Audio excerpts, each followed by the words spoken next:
soy natural de Carreño y cortesía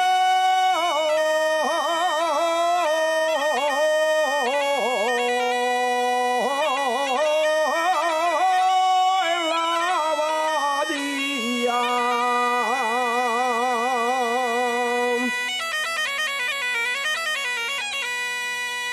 Y cortesía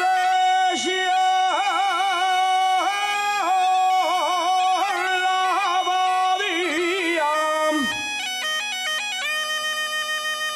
la moza no es muy guapa, pero tiene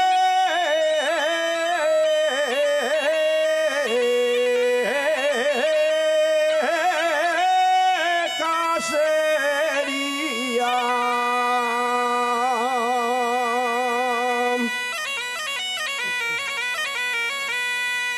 El gaitero libardón,